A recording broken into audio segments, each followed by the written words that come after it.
Jimmy Akin's Mysterious World is brought to you by the Star Quest Production Network and is made possible by our many generous patrons. If you'd like to support the podcast, please visit sqpn.com/give. Jimmy Akin's Mysterious World is also brought to you in part through the generous support of Aaron Ferguson Electric and Automation at aaronv.com, AARONV.com, making connections for life for your automation and smart home needs in North and Central Florida. And by rosaryarmy.com. Have more peace. Visit rosaryarmy.com and get a free all-twine knotted rosary, downloadable audio rosaries, and more. Make them, pray them, give them away at rosaryarmy.com.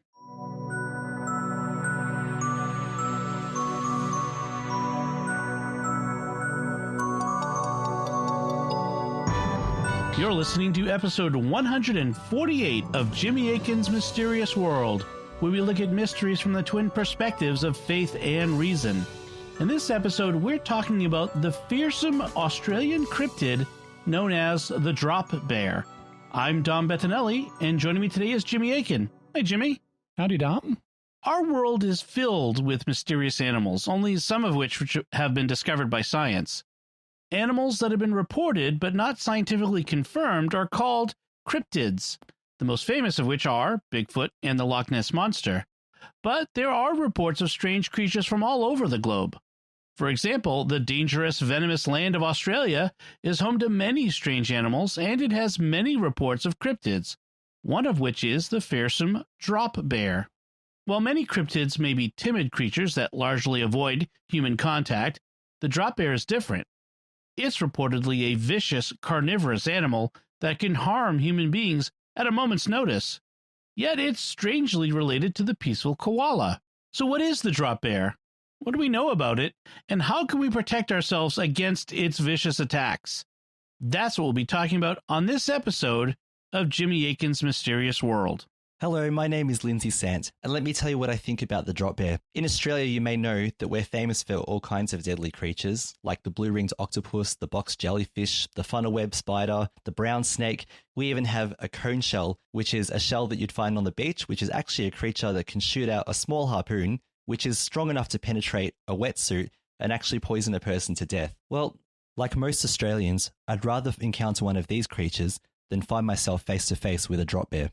Hi, it's Caroline, and I love all our Australian animals. Even though it's advised not to go near or touch some of them, I'm still always tempted to do so. So if I were to encounter a drop bear, curiosity would probably get the better of me, and even though I might be a little apprehensive, I'd still want to go up and give it a pat on its scruffy little head, and then run. Hi, my name is Lino, and I've seen drop bears. I saw one above me in the trees as I was walking through a forest one day. It stared at me and started to climb down quickly. I believe it was ready to drop on me if I got closer to it. I slowly walked backward, keeping eye contact with it. As I slowly moved away, I turned and walked faster from it. I looked over my shoulder, and luckily, the drop bear was still in the tree, but still staring at me. It suddenly gave out a call. Was it calling out to other drop bears around? I don't know. What I did know, I had to get out of the forest or away from the trees. G'day, I'm Matt Fradd. If I encountered a drop bear, and I haven't up until now, but I would totally freak out, you know. I think at first I'd be stunned. Is this a koala? She's a bloody lot bigger. And, as I say, never seen one before, and I would just turn and get the heck out of there, you know. I just want to get out of there as quickly as possible. I'd totally freak out. I mean, it would be like if you encountered a walking zombie, you know. At first you wouldn't be sure what you were looking at, but if, you know, after a while you'd realize something was up, I guess, and I'd just want to take off. Jimmy, what do we need to say before we start? Since this is an Australian mystery, I wanted to invite some of our Australian friends onto the show. So we'll be hearing from Matt Fradd of the Pints With Aquinas podcast and our friends from the StarQuest podcast, The Catholics of Oz, Lindsay Sant, Carolyn Knight, and Lino.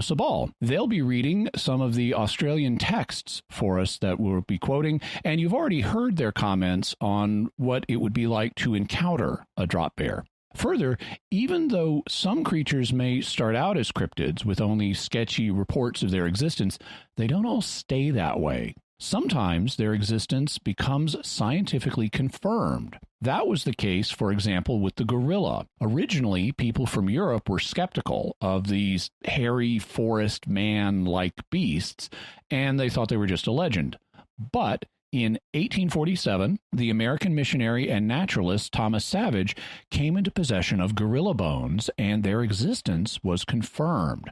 So we're going to tell the story of the drop bear in chronological order, starting with unconfirmed legends, but then you'll want to hear about the recent confirmations that have appeared in highly reputable sources, including the famous Australian Museum in Sydney and in scientific journal articles. Finally, since we often note personal connections we have to stories, and since drop bears are similar to koalas, I wanted to share a sentimental story of my own. When I was about 5 years old, my mother took me to a drugstore, and in their toy section, they had a little stuffed toy of a koala. It wasn't a floppy plush koala like a lot of the ones you see today. Instead, it was actually rather stiff, but it had the most amazing soft brown fur, which I'm sure in hindsight was rabbit fur. And it had the cutest little plastic brown eyes and a black plastic nose and floppy black plastic claws, and I fell in love with it. My mom decided to use it to teach me about economics. And so I did chores and saved up my money, and that little koala was the very first thing I ever bought with my own money, and I treasured it throughout my childhood, and it still brings a smile to my face today. Nice. All right, let's talk about the more fearsome koala relative, the drop bear. People often get the recordings of other cryptids, like the calls that Bigfoot is supposed to make. Do we have anything like that in this case? Yes, here's a recording that was made out in the bush in Australia last year in 2020. And since it was made after the brush fires that occurred last year, the forest has been thinned out and the animal is clearly visible in its tree. Some have compared this kind of call to something straight out of a horror movie. And notice how it changes structure and intensity throughout the duration of the call.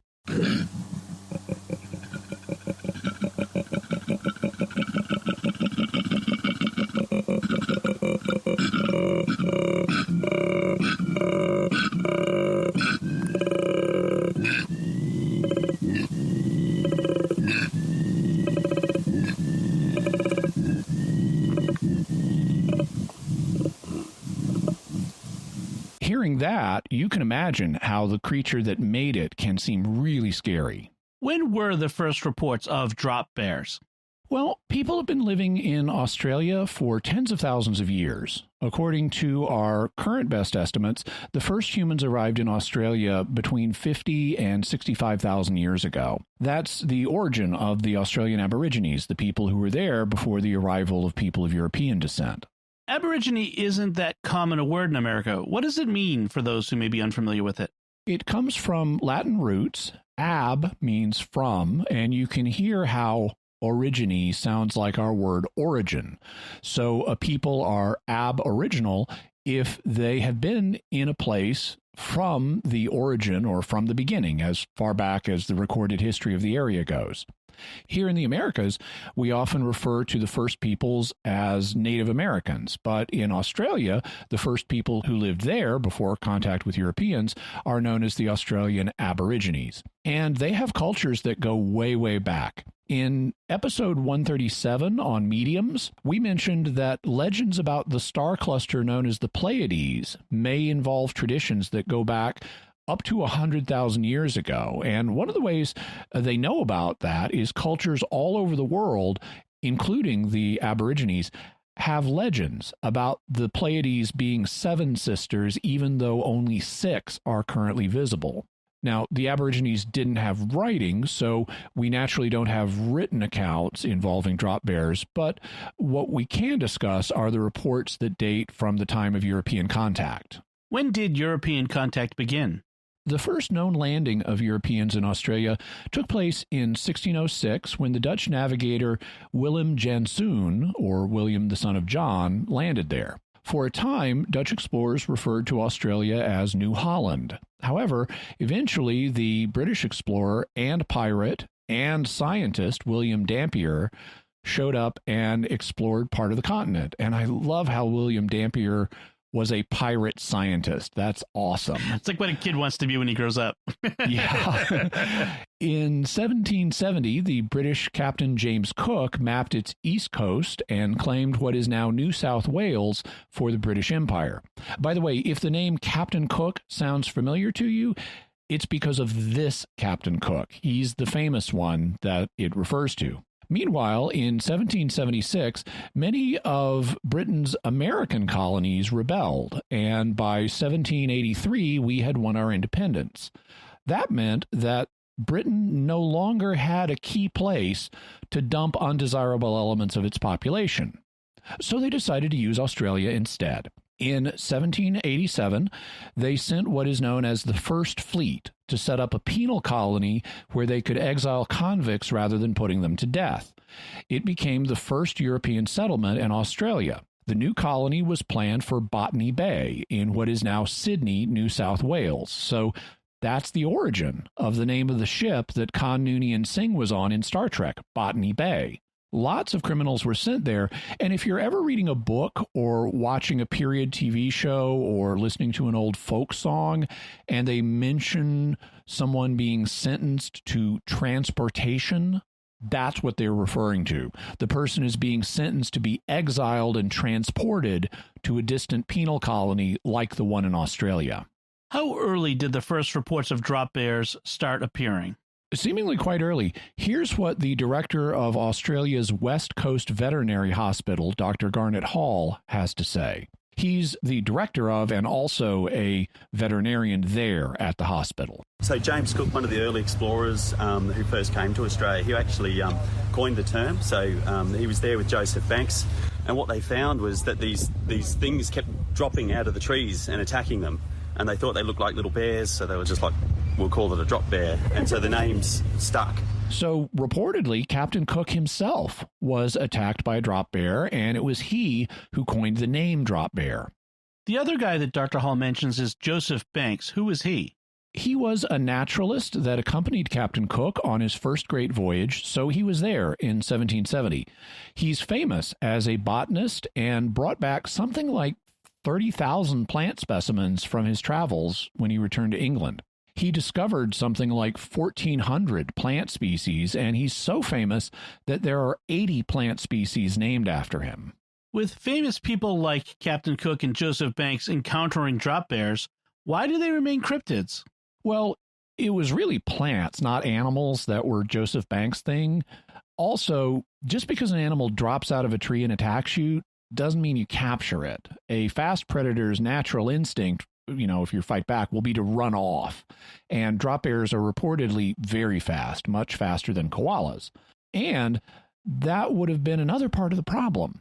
Drop bears reportedly look very much like koalas, so it would be hard to distinguish between the two species. In fact, koalas themselves have a very shaky history of scientific study with surprising delays in the publication of scientific findings about them. Wikipedia's article on koalas discusses their history and says, the first written reference of the koala was recorded by John Price, servant of John Hunter, the governor of New South Wales. Price encountered the colourwine on the 26th of January 1798 during an expedition to the Blue Mountains, although his account was not published until nearly a century later in the historical records of Australia. In 1802, French-born explorer Francis Louis Barrelier encountered the animal when his two Aboriginal guides, returning from a hunt, brought back 2 koala feet they were intending to eat. Barrelier preserved the appendages and sent them and his notes to Hunter's successor, Philip Gidley King, who forwarded them to Joseph Banks. Similar to Price, Barrelier's notes were not published until 1897. So even though people were starting to encounter koalas, there were century-long delays in the publication of their findings, with some of them not being published until almost the beginning of the 20th century. Of course, their existence was proved long before. Reports of the first capture of a live koala appeared in the Sydney Gazette in August 1803. Within a few weeks, Flinders astronomer James Inman purchased a specimen pair for live shipment to Joseph Banks in England. They were described as somewhat larger than the wombat, that is, the wombat. These encounters helped provide the impetus for King to commission the artist John Lewin to paint watercolours of the animal. Lewin painted 3 pictures, one of which was subsequently made into a print that was reproduced in Georges Cuvier's Le Règne Animal, The Animal Kingdom, first published in 1817, and several European works on natural history. So people knew koalas existed, but there were still big delays in the publication of some of the information about them. And Australia was a brand new continent for Europeans with thousands of new plant and animal species to study. So it really wasn't until the 20th century that a lot of them got careful scientific attention. In fact, there's still a lot of new discoveries about the plants and animals of Australia today. Furthermore, drop bears are apparently not as common as koalas, and that would make them hard to study too. We thus have a variety of factors that would tend to keep drop bears on the cryptid list for a long time, including the facts that they're less common than koalas, that they're easily confused with koalas, and that koalas themselves were scientifically understudied for a long time.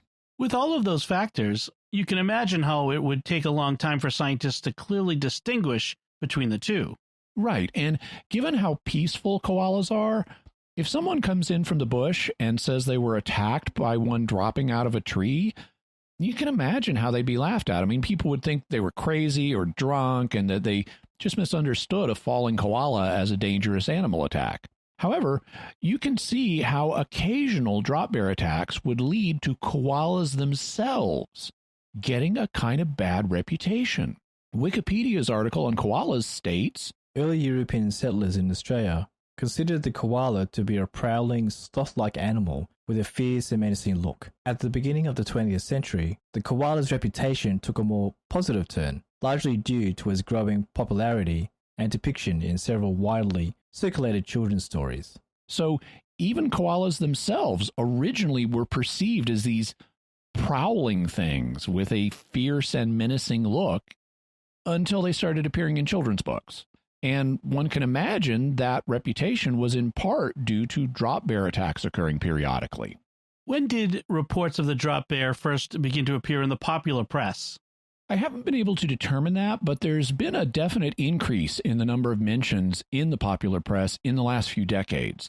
By 1981, a group of musicians from Australia and New Zealand had formed a rock band called the Drop Bears, suggesting the fearsome reputation they had acquired in the popular mind at that point. You know, rock bands love to give themselves fearsome sounding names like Megadeth, Anthrax, Poison, Iron Maiden, Slayer, and the Drop Bears had several hits on the Australian charts in the 1980s, and in 2011, Warner Music released a compilation album called The Essential Drop Bears. Part of the reason for the slow build in public awareness of drop bears is how hard they can be to distinguish from koalas, and even koalas have been poorly understood by the public, so there are a lot of myths about them. Like what?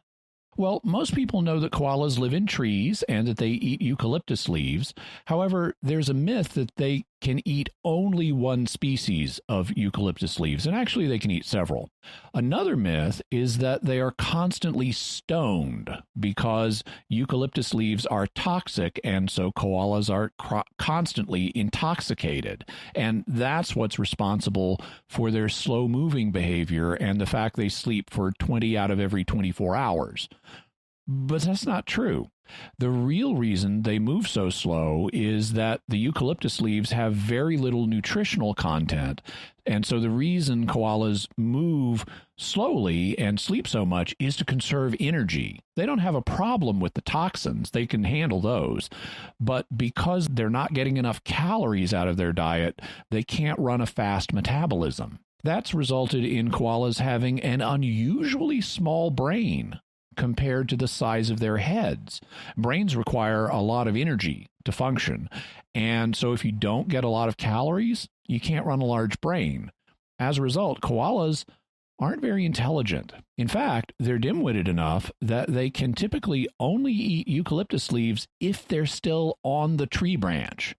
If you take the leaves off the tree branch and try giving them to the koala, it will be confused and not eat them.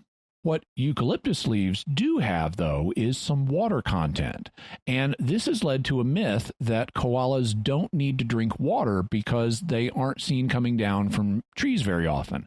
Actually, they do need to drink water, but they spend so much of the day sleeping that people don't notice it when they come down to drink.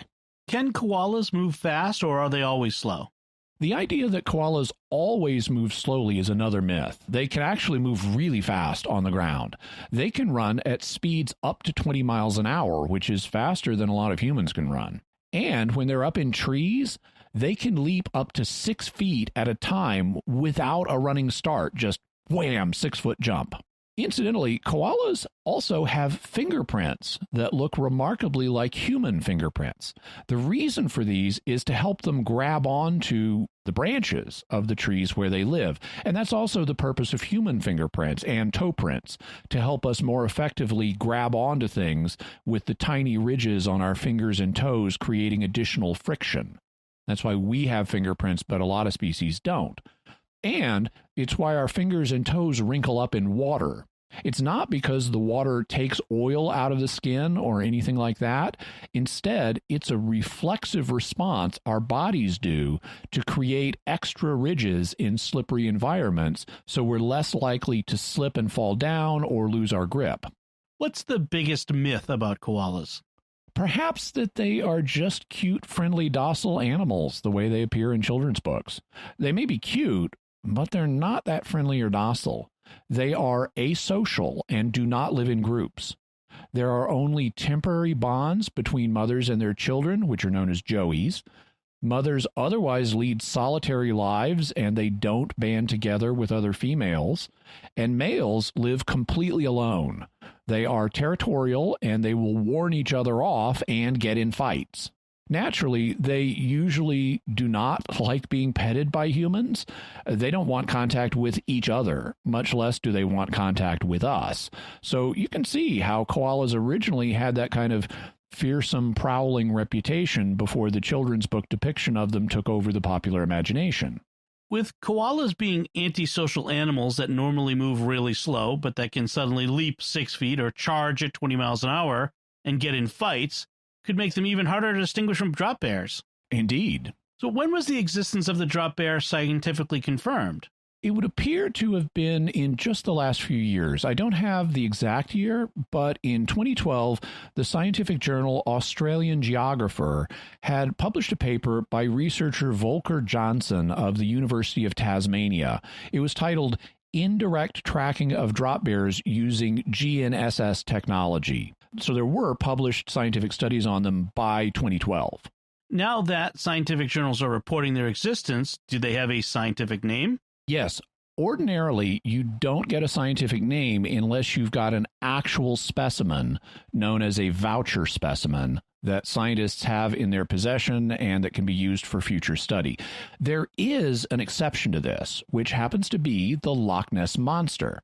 It was given a scientific name in 1975 despite the lack of a voucher specimen because of the way conservation laws work in Britain. It's like, if this thing exists, we need to conserve it, and for that we need to give it a scientific name so it'll have legal protection. Nessie's scientific name is Nessiteras rhombopteryx, which means Ness monster with diamond-shaped fins. However, now that scientific journals are reporting on the drop bear, it has been given a scientific name too. To understand it, let's start with the name of the common koala, which is Phascolarctos cinereus. And yes, I'm using a basically English pronunciation, even though this name is partly based on Greek and Latin, because I don't want to be too much of a language geek at the moment. This is based on 3 roots, the first of which is phascolos, which is one of the Greek words for pouch or bag, because the koala is a marsupial animal that has a pouch for its young. Arctos is Greek for bear, and cinereus is Latin for ash-colored. So a koala, a Phascolarctos cinereus, is an ash-colored pouch bear. What's the scientific name of the drop bear? Thylarctos plumatus. This, again, has 3 roots.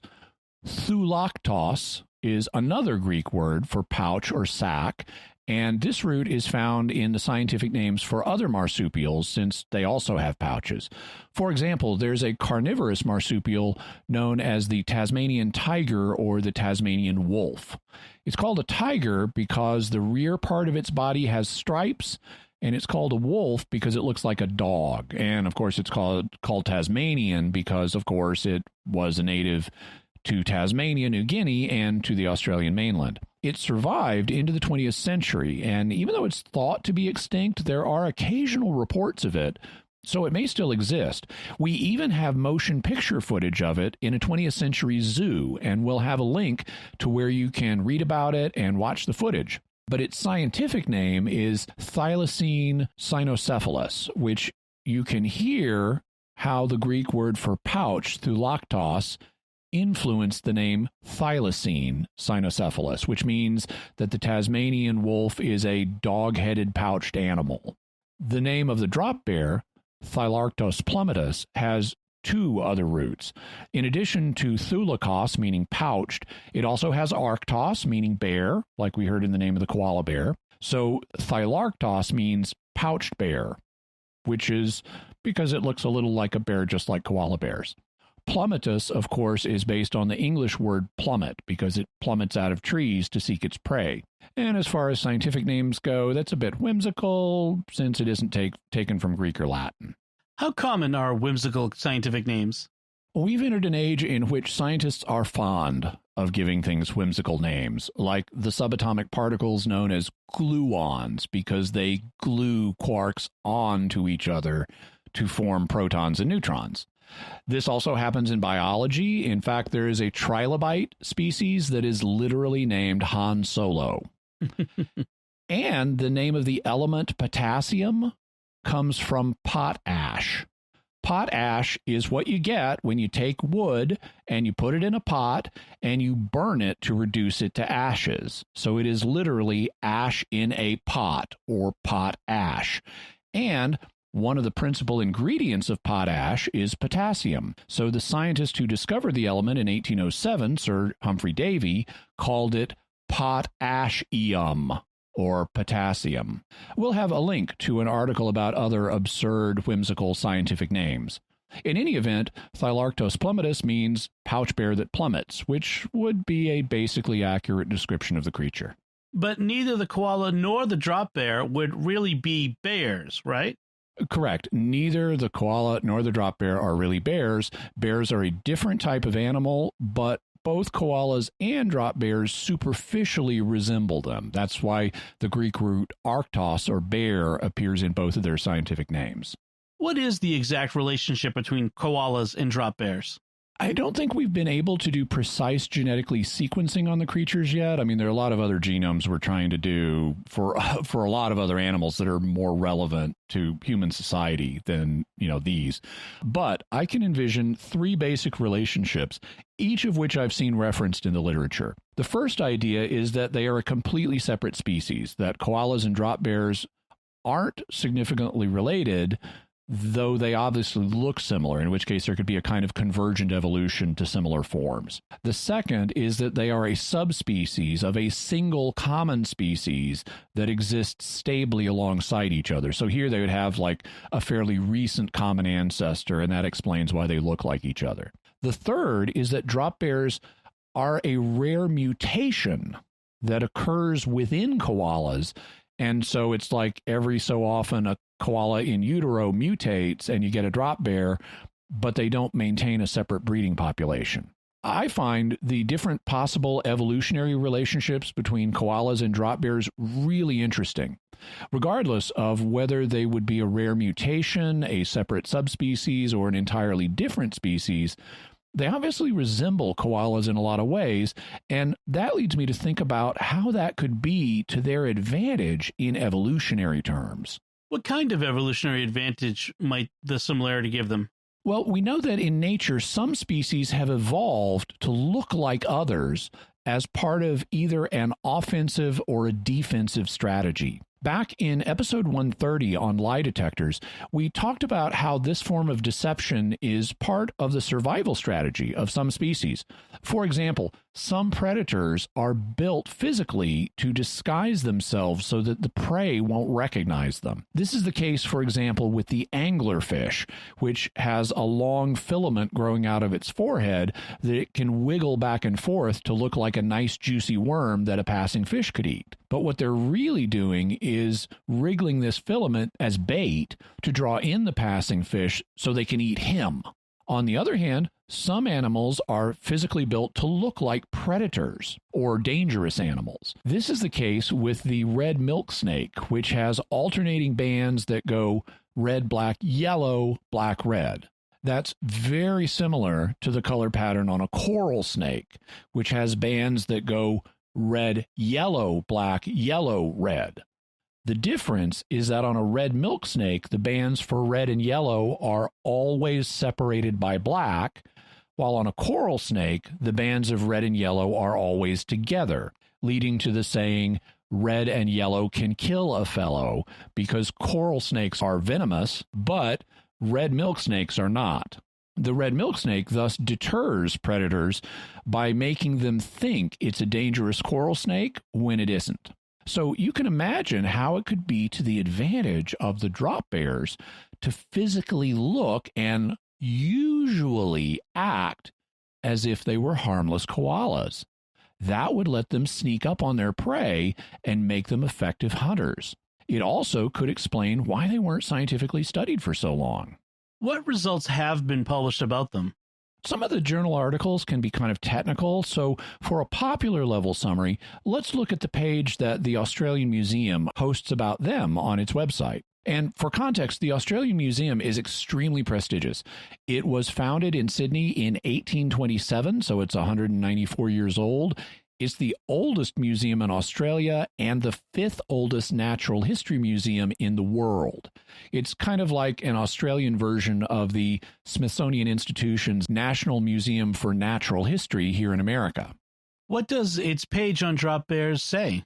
It says that the drop bear is described as a large arboreal predatory marsupial related to the koala that drops on its prey. In the section on the identification of drop bears, it says, around the size of a leopard or very large dog, with coarse orange fur with some darker mottled patterning, as seen in most koalas.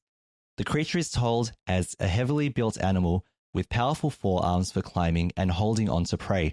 It lacks canines, using broad, powerful premolars as biting tools instead. It also says that the largest drop bears, and these are the very biggest, can weigh up to 120 kilograms, which is 265 pounds. So, at least in rare cases, they can get really massive. Specimens of that size reach 130 centimeters, which is 4 feet 3 inches long. And such a giant drop bear would stand 90 centimeters, or about 3 feet tall at its shoulder. That, however, is the largest they get. Most would have to be much, much smaller in order to be confused with koalas. Concerning their habitat, the Australian Museum says that they live in closed canopy forest, as well as open woodland on the margins of dense forest, never encountered near roads or human habitation.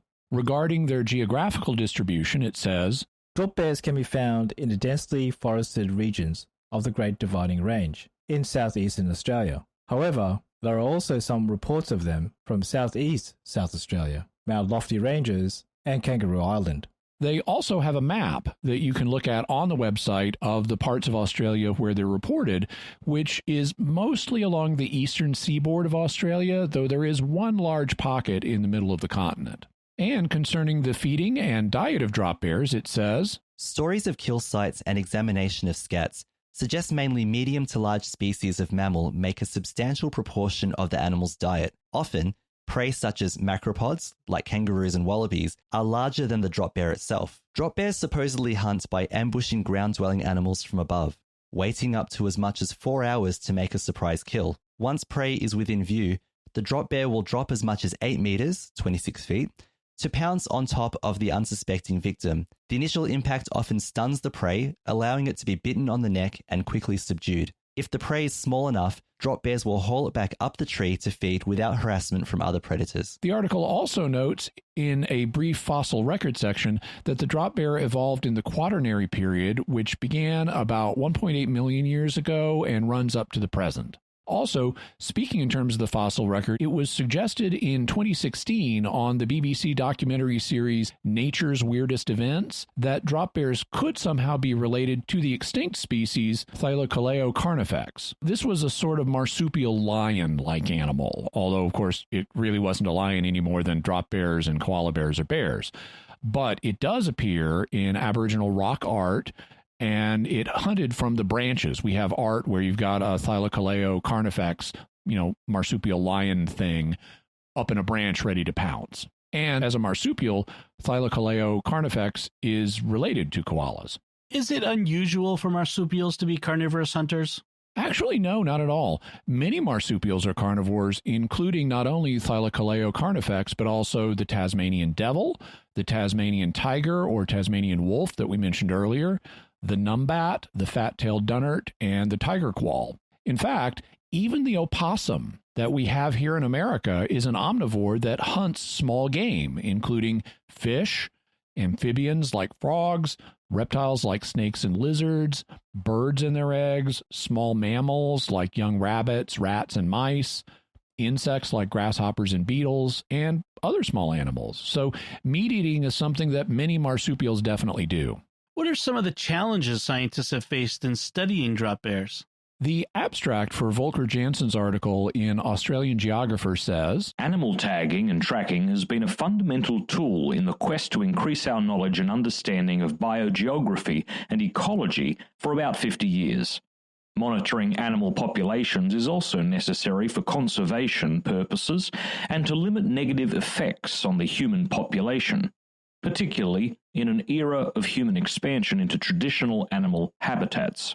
The use of Global Navigation Satellite System, GNSS, technology has been responsible for significant advances in the field by providing the ability to obtain accurate, regular, and frequent estimates of the changing distributions of many rare animal species. This paper proposes an indirect GNSS-based method for tracking drop bears. This involves tracking the prey rather than the predator in order to map the population of drop bears in a particular area. The method can be used to effectively estimate the number of drop bears in the study area. Analysis of the collected data provides valuable insights into the hunting behavior of drop bears and has implications for a better understanding of geographical distribution of other rare species, including hoop snakes and bunyips. In the article itself, Jansen writes, Australia is home to many unique animals, particularly monotremes, i.e. echidna and platypus, and marsupials such as the kangaroo, wallaby, koala, possum, wombat, drop bear, and Tasmanian devil. Monitoring these animal populations is important to ensure their conservation and to limit negative effects on the human population. For example, in the tourism and agricultural sector, particularly in an era of ever-increasing human expansion into traditional animal habitats. Several species, such as the Tasmanian devil, are presently declining, and others, such as the drop bear, are rarely seen. Hence, this paper comes at a critical time in national history when relatively little is known about Indigenous species whose status may be threatened. He goes on to review the history of tagging and tracking animals and how the technology has changed over time. He also describes the origin of drop bears and their relationship to koalas like this. The drop bear, Thylactus plummetus, is an arboreal, i.e. tree-dwelling, predatory marsupial that closely resembles the koala, Phascolactus cinereus, and is therefore difficult to spot. Colloquially, it is often referred to as the carnivorous evil twin of the koala because it is a vicious creature sharing a very similar habitat. Based on megafauna bones discovered in Aboriginal middens, it is believed that the two present species evolved from a single ancestor during the late Holocene.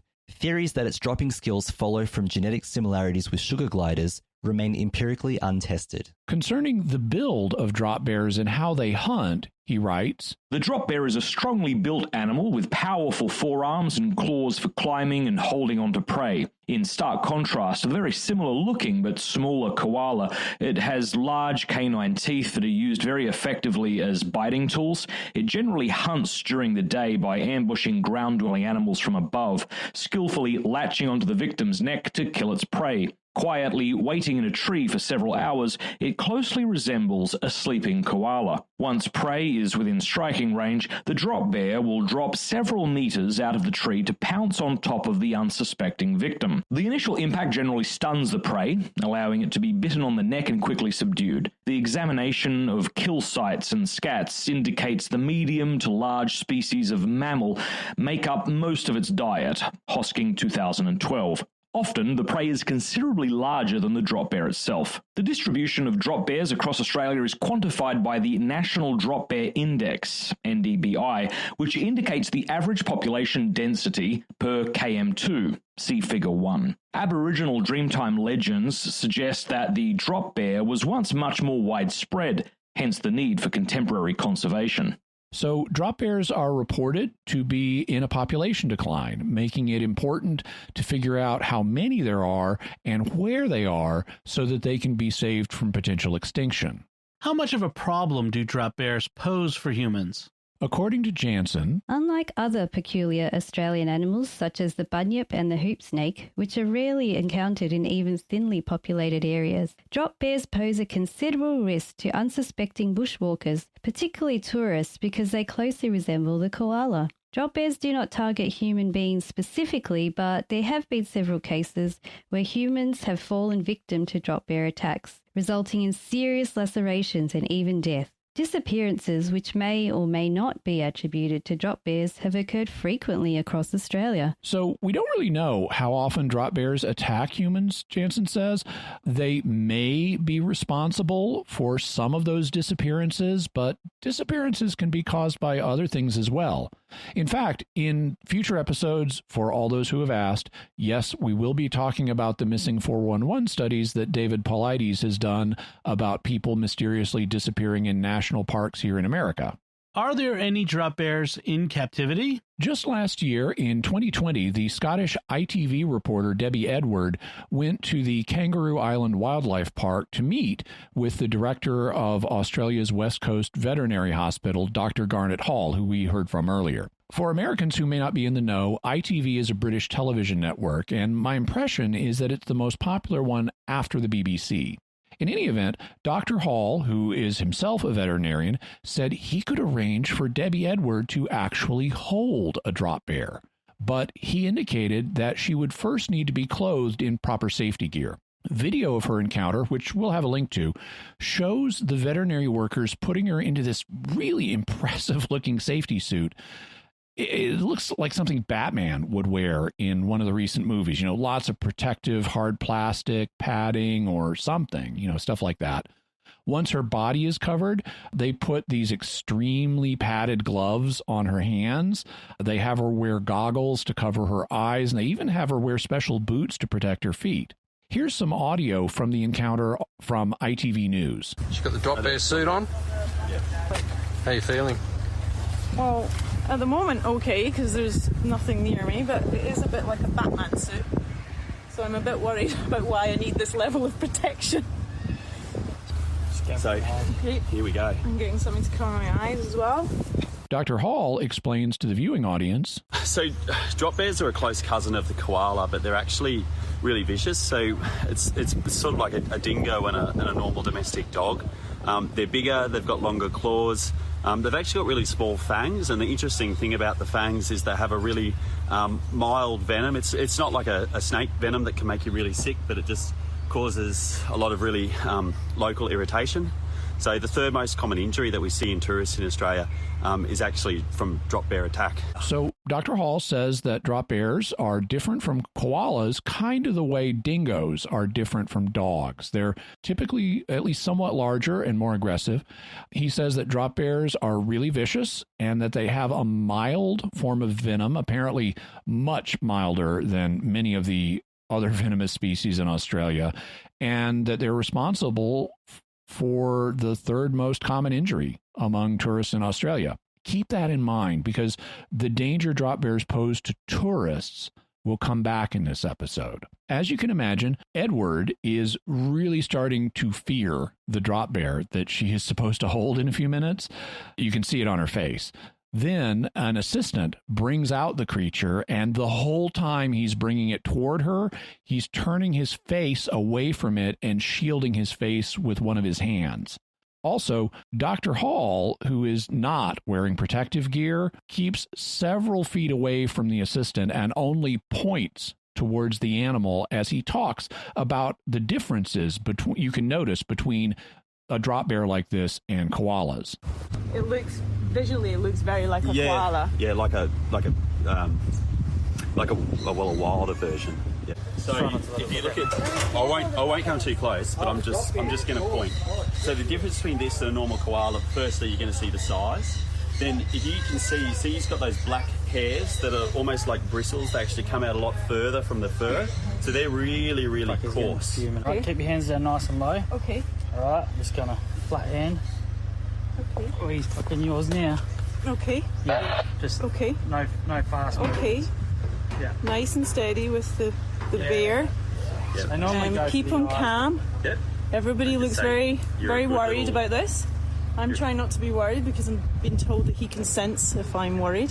Yeah. We've been told that this is quite a dangerous bear that's been known to attack people. It's called a drop bear because they drop out of the tree to attack people. Just been handed it and had to put on all of this protection gear because of what it might do to me. But at this point, something seems to start going wrong. In what you're about to hear, one of the staff members says that their insurance might not cover this. And Dr. Hall says he's going to get the dart gun. And the staff of the wildlife park get the animal off of Edward as quickly and calmly as they can. I'm not quite sure what it's doing right now. It's looking at what? Okay. No, right. I thought he was going to get you. Right. I really want to take it off. I-10 insurance might not cover this. Do you want to take it off? I'm really not. I'm going to get the dart gun. Just don't move. Don't move. No. Okay. Notice I have an extra thumb on each hand compared to the koala. No, take it off. Take it off. Please Take it off. take it off me. Go on. Yep. Okay. It's all right. It's all right. Okay. Good boy.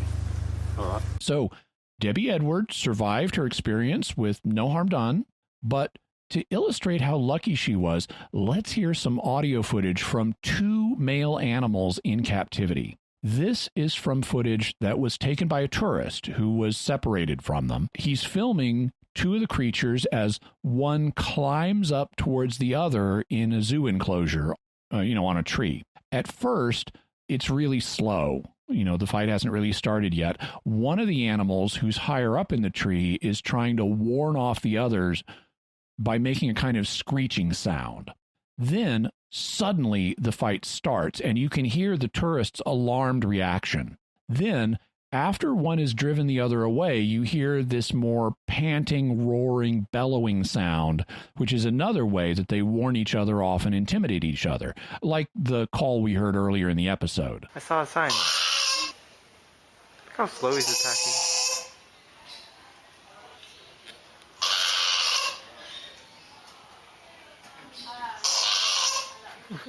It's a weird sound.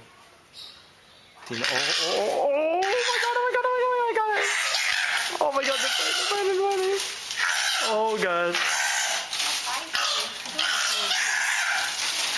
Goodness.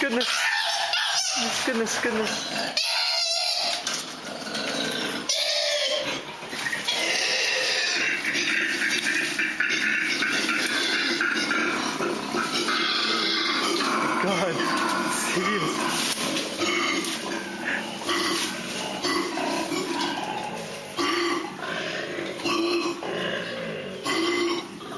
The audio really only gives you a partial experience of how intense this crazy fight was. In the video, which we'll have a link to so you can see it for yourself, the animals start by moving very slowly, and then there's this sudden dramatic burst of speed and frenzy. They're suddenly moving like lightning, which is why the tourist responds the way he does. But the video shows how instantly these animals can switch from seemingly being calm into having sudden violent confrontations. So you can imagine what it would be like if a creature in that state suddenly dropped on you from above and went to town on you with its claws and fangs. If you have to travel in a forest which drop bears are known to infest, are there any defensive measures you can use to protect yourself? There are, and some of the proposed methods are particularly important for foreigners visiting Australia. Why is that? It's reported that drop bears have ways by smell and hearing to tell whether a person is a foreigner or not. And if they're a foreigner, then they're a more vulnerable target because they're less familiar with the forests they're moving through. Jansen writes, While it is recognized that more research is required, there is unmistakable evidence that tourists are much more likely to be attacked by drop bears than Australians. Genetic analysis suggests that this may be related to the Australian mateship trait, which extends to animals unique to Australia. There are therefore important and unusual parallels with the equally rare invasive alien species, the bundabear, which similarly favors arboreal habitats and preys on tourists, especially young female blonde foreigners. However, drop bears' attacks on humans are rare, mainly because Australians are familiar with drop bear ecology. Tourists are deliberately diverted, and reality TV survivor series are usually undertaken elsewhere. In fact, Jansen himself reports the results of a study he conducted to demonstrate the drop bear preference for attacking foreigners. In an additional investigation, pairs of data gatherers bushwalked along the same path in order to examine whether foreigners were more prone to drop bear attacks than locals. In the first scenario, an Australian was followed at a distance of about 50 to 100 metres by an international research assistant. In the second scenario, the two data gatherers would swap positions. While the relatively small data sample collected precluded rigorous scientific analysis, some general comments can be made.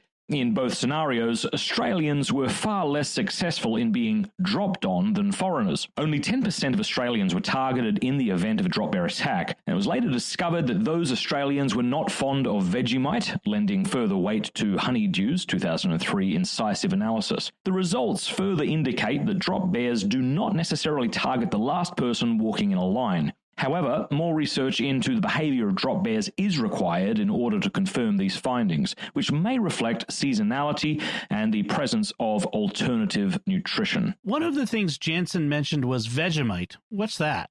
It's a kind of thick brown paste that's made from brewer's yeast extract and that's used as a food spread. It's very popular in Australia, and if you've heard the song A Land Down Under by the Australian band Men at Work, you may remember the reference to a Vegemite sandwich in the song. Most Americans aren't familiar with Vegemite, but I've had it, and it has a pronounced smoky, meaty flavor with lots of umami. I like it just fine, but apparently it's not to a lot of people's taste if they aren't used to eating it. But it's also high in B vitamins, so it's good for you. Why do the researchers think Vegemite might be relevant here? According to Jansen, studies have indicated that byproducts of the interaction between chemicals found in Vegemite and those found in human sweat repel drop bears. Honeydew 2003. Most Australians and immigrants who have lived in Australia for long periods of time tend to eat Vegemite consistently, usually once a day, so exuding these chemicals through their skin permanently and are thus protected.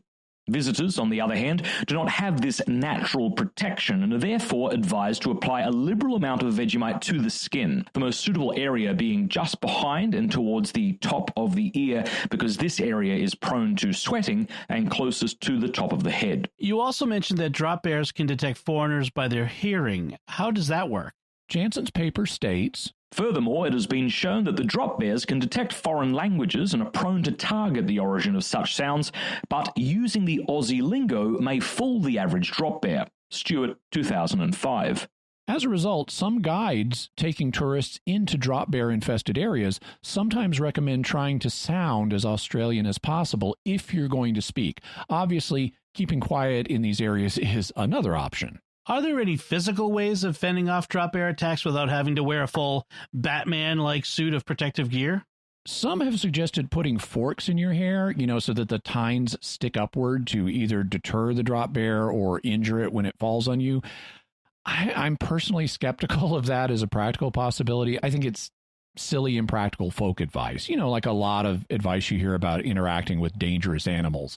Don't believe everything you hear on YouTube about how to survive a bear attack. Drop bears, like all predators, should have really good eyesight so they can target their prey, and that would mean they could see the forks.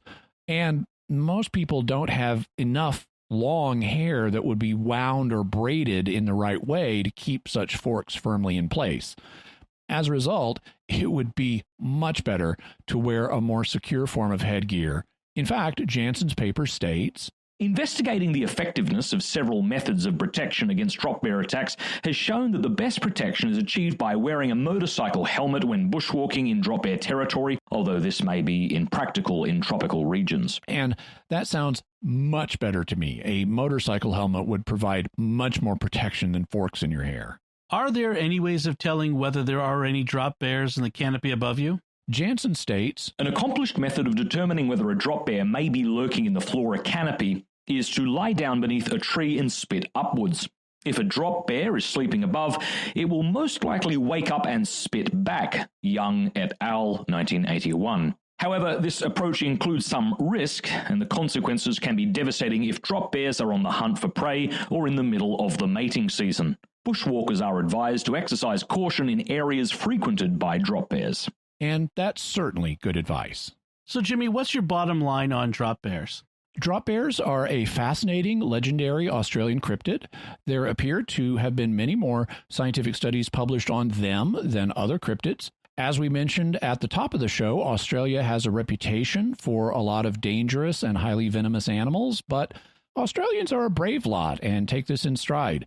In fact, while researching this episode, I happened to find a tune by an Australian singing duo called Scared Little Weird Guys, and they do a song called Come to Australia, so we'll close the show by letting you hear that.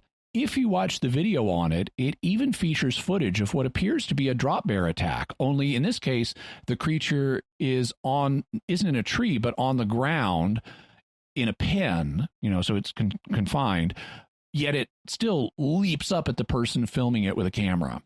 Oh, and one other thing. While I was researching this episode, Carolyn and Lindsay of the Catholics of Oz sent me several links that were very helpful. One of them was to the webpage of Great Value Vacations, which has a know before you go page telling prospective tourists about drop bears.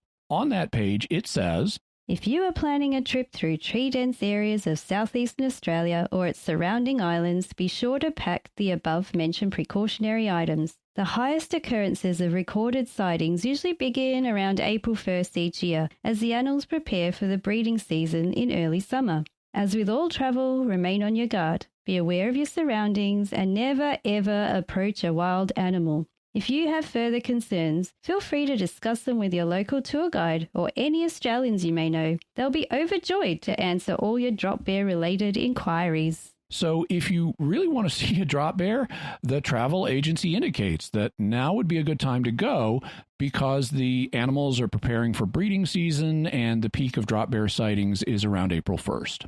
That's today as we release the show, isn't it? Yeah, this episode is releasing April 1st, April Fool's Day. Here in the Northern Hemisphere, that's a spring month, but for our friends in the land down under, it's actually in the autumn or fall. Well, let's hope drop bears don't fall on too many people this season. All right, Jimmy, what further resources can we offer to listeners on the drop bear?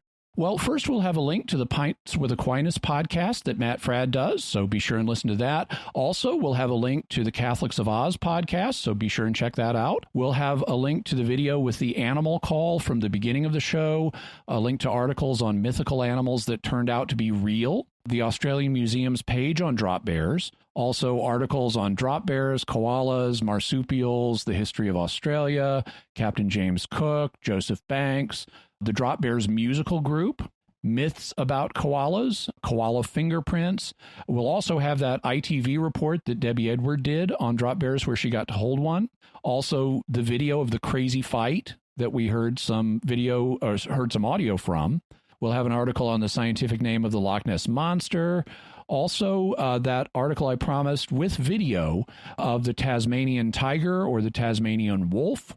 We'll have articles on whimsical, absurd scientific names and where they came from. Why do venomous animals like to live in warm climates? A video on that. Volker Jansen's journal article on GNSS tracking of drop bears.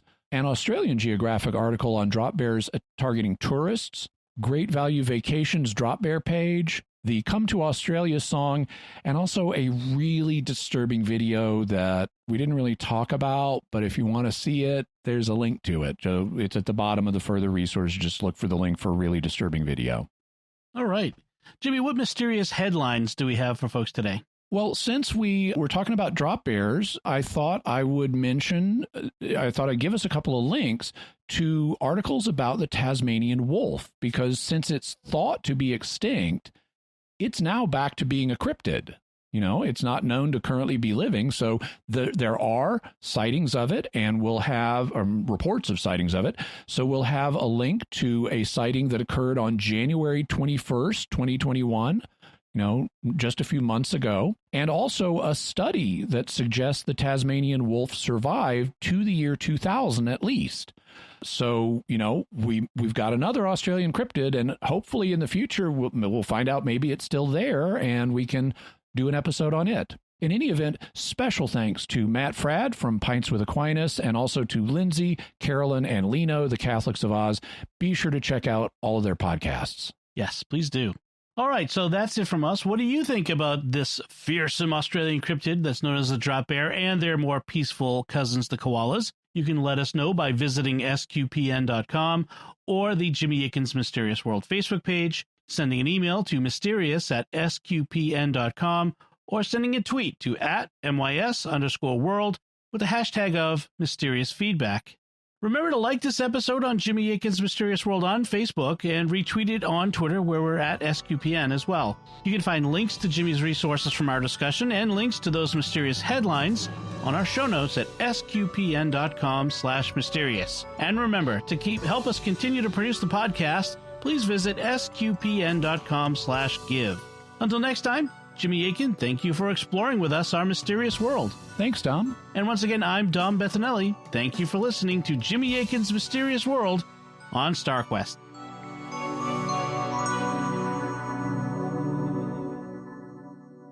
Thanks very much. Well, the Australian Tourist Commission has asked us to come up with a song that we could perform overseas, a song to help bring the tourists back to Australia. That's right, so we focused on the wonderful wildlife and the fabulous fauna that Australia has to offer. Red-backed funnel-web, blue-ringed octopus, taipan, tiger snake, adderbox, jellyfish, stonefish, and the poison thing that lives in a shell that's spicy when you pick it up. Come to Australia, you might accidentally get killed. Your life's constantly under threat. Have you been bitten yet? You've only got 3 minutes left before a massive coronary breakdown. Red-backed funnel-web, blue-ringed octopus, taipan, tiger snake, adderbox, jellyfish, big shark, just waiting for you to go swimming at Bondi Beach. Come on, come to Australia, you might accidentally get killed. Your blood is bound to be spilled. With fear, your pants will be filled, because you might accidentally get killed.